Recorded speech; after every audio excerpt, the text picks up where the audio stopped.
Thanks for checking out Scotty's Hobbies. Today we're going to be replacing the PCV valve on a 2020 Chrysler Pacifica with a 3.6 liter engine in it. This will be the same, if not very similar, to many makes and models. There'll be a list in the description below, so see if this might help you out on your DIY project. And it's a wide variety from the Jeep Wrangler, Dodge Durango, Ram 1500, and the Pacifica, so check it out. This might help you out. To get this job done, you really only need an 8mm and a 10mm socket and some know-how. First, we need to remove the top of the air element housing. Remove the screws on both sides. I believe this is an 8mm. Loosen the screw right here on your hose clamp, and just enough to get it off. You don't have to take it all the way out. To remove the hose right here on the front, you're going to push down on this gray little connector, push in on the hose, and then pull out, and the hose should come off pretty easily. Remove the top of your air filter element housing. Set it off to the side. We're not going to break it, lose it. Treat it like your baby. You're going to remove the two screws that hold your engine cover on right here and just lift straight up. Set that off to the side as well. Now we're going to get the 10mm handy and use it very shortly. Remember, while you're watching this, make sure you like, subscribe, and share. Tell everybody about me. And if you have a different vehicle that you need to replace the PCV valve on, make sure you look up my channel. I might have something that'll help you out. Google search like Scotty's Hobbies, and then whatever you're looking for. Scotty's Hobbies Accord, Scotty's Hobbies, whatever. Check it out. With that bolt completely out, set off to the side, we're going to come over to the other side of this housing and remove the electrical connection for probably an air temperature sensor, I believe this is. I could be wrong. If I am, let me know in the comments below. That connector and tie is a little bit too much work, so I'm going to go ahead and remove this housing right here. Turn it to the right and then to the left. Wiggle it around. Be careful with it so you don't break it or anything, but it will slide right off of your throttle body right there. When you do get it off, it might make it a little bit easier to get to your clip on the housing right here. I just decided to cut it off, like I said, set it off to the side and put a new one on when we're all said and done. Take this off and set the housing off to the side where you're not going to break it, step on it, or drop it. If you need any of the parts shown in this video, make sure you take a look in the description below. There should be links to buy the parts and tools and everything I use in the video. So make sure you check that before you go. Now with that housing off to the side, you're going to have clear access to the PCV valve.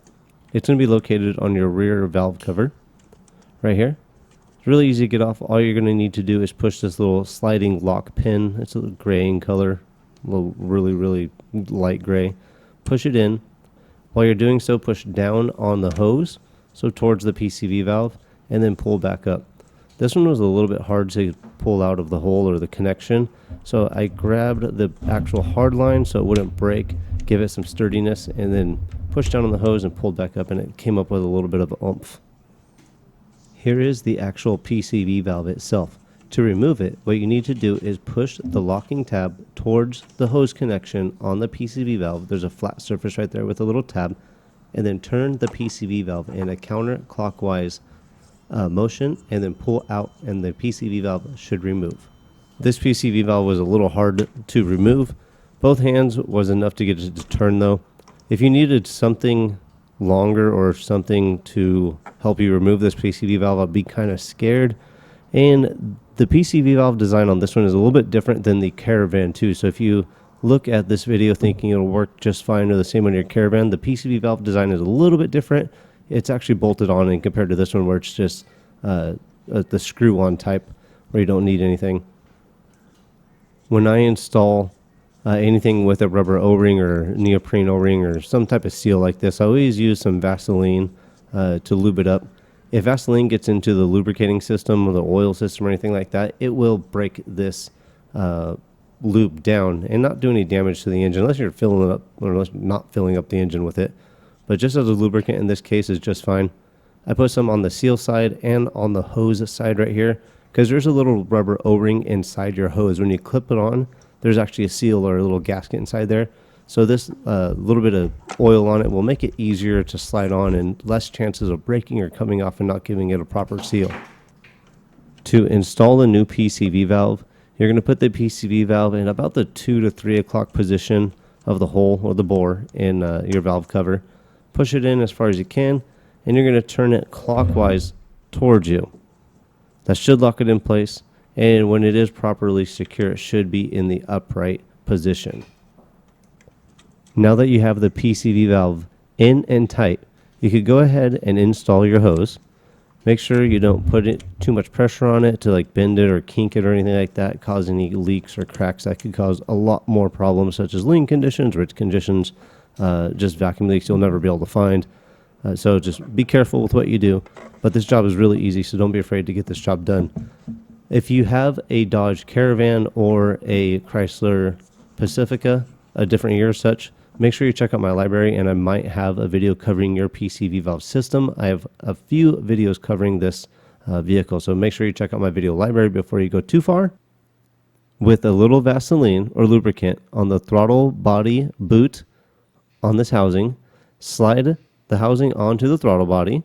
Be careful, don't be too forceful to break anything. It should slide on very easy, especially with a little lubricant on there. Tighten up this 10mm bolt. Don't go too tight. If you're going to be using a torque spec, I wouldn't go more than like 10-12 pounds on that thing, so be careful with it. Continuing along with the reinstallation process, just grab your upper air filter housing and slide it on to the other housing where your throttle body's at, your little boot right there.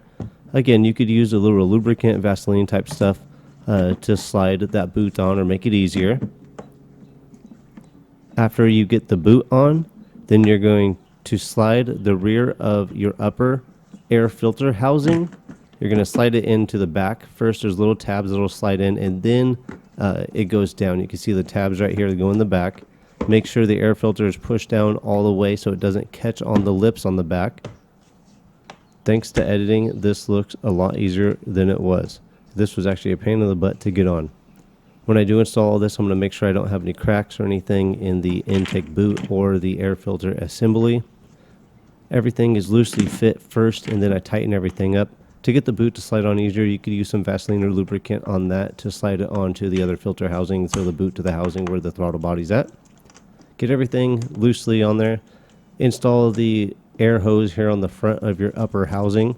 Just push it in and it should clip into place. If you need to, throw some Vaseline or lubricant on that air hose connection on the front of your upper air filter housing too.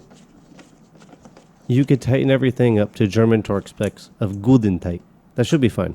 If you're going to use a torque wrench or want a torque specification for these, I couldn't find one, but I would say nothing over 10-12 foot-pounds would be what you need on your air filter box. Don't forget to plug in your air temperature sensor on your assembly where your throttle body's at. This will for sure send a check engine light if you forget to plug this one in. As well, if you had to cut off your little zip tie loom holder down here, make sure you re-zip tie or reconnect that as well so it doesn't rub on anything or get too hot or find a good ground that you don't want to find really. Now that is all left to do is to install the engine cover and the bolts that hold it on. That's pretty much it. If this video did help you out, make sure you like, subscribe, and share. Comment below with the year, make, model, engine size of the vehicle that this did help you on. Let everybody know about me, please. Check out scottieshobbies.com and use the links in the description below to find parts and tools if needed. I will see you on the next hopefully helpful video. Thanks for watching, you guys.